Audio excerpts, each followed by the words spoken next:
ରାୟଗଡ଼ା ଜିଲ୍ଲାରେ ପୁଣି ମାତିଲେ ଚୋର ଗ୍ୟାଙ୍ଗ। ରାତାରାତି 10 ଭରି ସୁନା ଗାୟବ। ଉତ୍ତର ଦେବ କିଏ? ରାଜନେତା, ପ୍ରଶାସନ ନା ପୋଲିସ ବିଭାଗ? ପବ୍ଲିକ ବେହାଲ, ଚୋର ମାଲାମାଲ। ବିଷମକଟକ ବ୍ଲକ ଦୁର୍ଗ ପଞ୍ଚାୟତର ଶ୍ରୀମତୀ ଶାରଦା ସନ୍ତୋଷୀଙ୍କ ଘରେ କେହି ନଥିବା ସମୟରେ ଚୋର ଦଳ ଘରେ ପଶି 10 ଭରି ସୁନା, 80 ଭରି ରୂପା, ନଗଦ 3 ଲକ୍ଷ ଟଙ୍କା ନେଇ ଚାଲି ଯାଇଥିଲେ। ଶାରଦା ସନ୍ତୋଷୀ ବିଷମକଟ ଥାନାରେ ଅଭିଯୋଗ କରିଥିଲେ ମଧ୍ୟ ପୋଲିସ ପ୍ରଶାସନର ଦୁର୍ବଳତାର କିଛି ଆଖିଦୃଶିଆ କାମ ଦେଖାଯାଉନଥିବାରୁ ସେ ରାୟଗଡ଼ା ଜିଲ୍ଲା ଏସ୍ପିଙ୍କୁ ଏକ ଲିଖିତ ଅଭିଯୋଗ କରିଛନ୍ତି ବୋଲି ଆମ ପ୍ରତିନିଧିଙ୍କ ଆଗରେ କହିଛନ୍ତି। ଏପରି ଭାବରେ ଦୁର୍ଗ ଅଞ୍ଚଳରେ ବାରମ୍ବାର ଚୋରି ହେଉଥିବାରୁ ବୁଦ୍ଧିଜୀବୀ ମହଲରେ ଏକ ଅଚମ୍ବିତ ଆଲୋଚନା କେନ୍ଦ୍ରବିନ୍ଦୁ ପାଲଟିଛି। ସୂଚନା ମୁତାବିକ ସମାଜ ପ୍ରତିନିଧି ଶ୍ରୀ ପ୍ରଶାନ୍ତ ପାଢ଼ୀଙ୍କର ବାଇକ୍ ଚୋରି ହୋଇଥିଲେ ମଧ୍ୟ ତାହା ଆଜି ପର୍ଯ୍ୟନ୍ତ କିଛି ଜଣାପଡ଼ିନାହିଁ। ଏବେ ଦେଖିବାକୁ ରହିଲା ବିଷମକଟ ପୋଲିସ ପ୍ରଶାସନ ହାତରେ କେବେ ଧରାପଡ଼ିବେ ଚୋର। ରାୟଗଡ଼ା ଜିଲ୍ଲାରୁ ଶିବପ୍ରସାଦ ପାଢ଼ୀଙ୍କ ରିପୋର୍ଟ, ONI।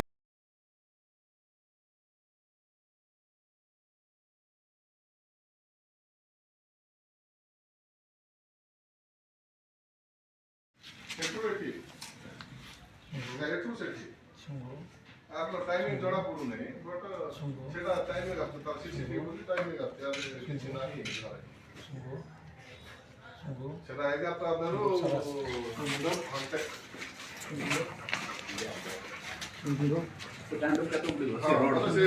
ସେ ତାଙ୍କର ସିସିଟିଭି ରେ ଆସୁଛି।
सीधा पड़े गाड़ी चल गाड़ी देखो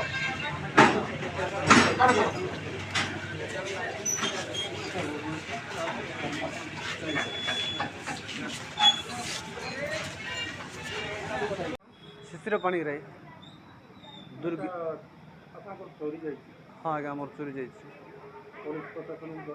पुलिस प्रशासन जन सका 7टार एजाएं आसी ना कौन चोरी जाए दुकान भीतर टंका किसी जाए मोर लुगा दुकान अच्छे बारंबार चोरी जाऊँगी। हाँ आमर ये बेसी जाए मासक भर 3 थर 4 थर जाइए आ गत काली गोटे दिन 3टा घर बस पुलिस प्रशासन किसी नौना पदक्षेप काली टेण का दुष्चे ठीक 12टा बेलू लेउटले 12टा 3 बेल भांगी दी एटा भांगी दी पुरछा घर भांगी सीटा और हेची हां जोगळ जोगळ किस्ती आम घर किस जोगळ पडा आ तोरा आ के पोइबा सुबान ना फोन कला परा दादा चुरा पोया चुला न चपके दे बोला एले कुछ जान दलने कौन ना का तू जान दे परलो तब डायरेक्ट पछा दो आए एटा तू ठीक कर ଡାଇରେକ୍ଟ ପଚାର ତମର ବେଶୀ ବାଣ୍ଡ ଡାକେ ମାଇଟ ପଟାଲ ପଡା ମୁଣ୍ଡରେ ବସ ଅଛି ନା ହାଁ ହେଲେ ଚାଲି ଦିନ ତନୁ ନା ଠିକ ଅଛି ନା ବୋଲ ଠିକ ଅଛି ହେଁ ମାୟାଣ ମାରିବା କଥା ହେଲା